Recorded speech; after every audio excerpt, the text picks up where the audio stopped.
Sejak gue lihat itu orang, tiap hari itu gue terobsesi dengan gimana caranya gue cari uang. Gue Google, gue nggak bisa tidur. Gue kasih tahu lo, setiap malam di otak gue itu gue cari how to make money online, how to make money, how to make money, how to make money, how to invest money, how to multiply money. Ya, gue cari Forbes Billionaire List. Itu paling banyak dari industri mana? Dulu financial investment nomor 1, kedua itu teknologi, media, and telecommunication, ketiga itu real estate, keempat itu apa? Manufacturing atau apa? Gue cari ya orang-orangnya, gue pelajarin satu persatu. Apa sih yang dilakuin sama Mark Zuckerberg?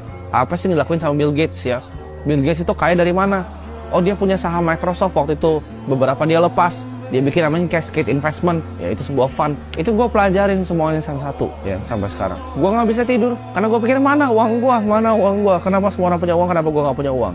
Tapi ini diajarin sama orang tua kita ya, jangan jadi budak uang ya, tabu. Tapi lu semua budak sebetulnya ya kan? Kalau nggak punya uang jadi budak kalau. Jadi ini bukan kita jadi budak uang, justru kita mau punya banyak uang supaya kita bisa berbagi ke lebih banyak orang lagi. Fungsinya bukan buat diri kita sendiri. Ini adalah buku dari Andrew Carnegie, salah satu orang paling kaya yang pernah hidup. Dia tulis buku judulnya The Gospel of Wealth. Fungsinya kumpul uang adalah untuk bagiin semuanya. Itu adalah tujuannya kita jadi orang yang bermanfaat di dunia ini.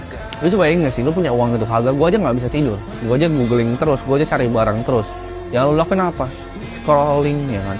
Mungkin lu termotivasi nonton video ini, besok ntar balik lagi gitu. Main game gak berguna, jalan-jalan gak berguna, ngopi-ngopi gak berguna. Lu boleh lah, lakuin itu boleh lah. Tapi nanti kalau udah punya duit gitu, lu belum punya duit, ya belum bisa angkat derajat orang tua lu, hidup lu udah gak ada gunanya gitu main game doang. Bilang, oh tapi kan pro player gajinya segini. Pro player berapa dari berapa sih?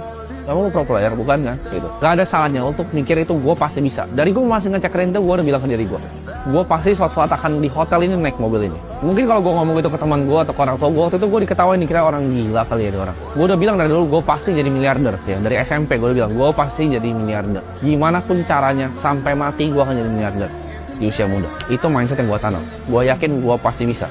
Sejak gue lihat itu orang, tiap hari itu gue terobsesi dengan gimana caranya gue cari uang. Gue Google, gue nggak bisa tidur. Gue kasih tahu lo, setiap malam di otak gue itu gue cari how to make money online, how to make money, how to make money, how to make money, how to invest money, how to multiply money. Ya, gue cari Forbes Billionaire List. Itu paling banyak dari industri mana? Dulu financial investment nomor 1, kedua itu teknologi, media, and telecommunication, ketiga itu real estate, keempat itu apa? Manufacturing atau apa? Gue cari ya orang-orangnya, gue pelajarin satu persatu. Apa sih yang dilakuin sama Mark Zuckerberg? Apa sih yang dilakuin sama Bill Gates ya?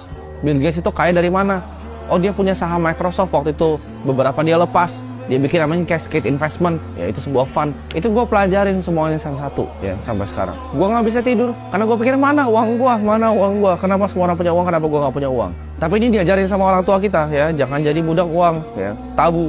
Tapi lu semua budak sebetulnya ya kan? Kalau nggak punya uang jadi budak kalau. Jadi ini bukan kita jadi budak uang, justru kita mau punya banyak uang supaya kita bisa berbagi ke lebih banyak orang lagi. Fungsinya bukan buat diri kita sendiri. Ini adalah buku dari Andrew Carnegie, salah satu orang paling kaya yang pernah hidup. Dia tulis buku judulnya The Gospel of Wealth. Fungsinya kumpul uang adalah untuk bagiin semuanya. Itu adalah tujuannya kita jadi orang yang bermanfaat di dunia ini. Lu coba bayangin gak sih, lu punya uang itu kagak? Gue aja nggak bisa tidur, gue aja googling terus, gue aja cari barang terus.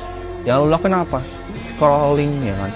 Mungkin lu termotivasi nonton video ini, besok ntar balik lagi gitu. Main game gak berguna, jalan-jalan gak berguna, ngopi-ngopi gak berguna. Lu boleh lah, lakuin itu boleh lah. Tapi nanti kalau udah punya duit gitu, lu belum punya duit ya, belum bisa angkat derajat orang tua lu, hidup lu udah gak ada gunanya gitu main game doang. Bilang, oh tapi kan pro player gajinya segini. Pro player berapa dari berapa sih? Kamu pro player bukan kan? Gitu. Gak ada salahnya untuk mikir itu gue pasti bisa. Dari gue masih ngecek rente, gue udah bilang ke diri gue pasti suatu saat akan di hotel ini naik mobil ini. Mungkin kalau gue ngomong itu ke teman gue atau ke orang tua gue, waktu itu gue diketawain, dikira orang gila kali ya dia orang. Gue udah bilang dari dulu gue pasti jadi miliarder ya. Dari SMP gue udah bilang gue pasti jadi miliarder. Gimana pun caranya sampai mati gue akan jadi miliarder di usia muda. Itu mindset yang gue tanam. Gue yakin gue pasti bisa.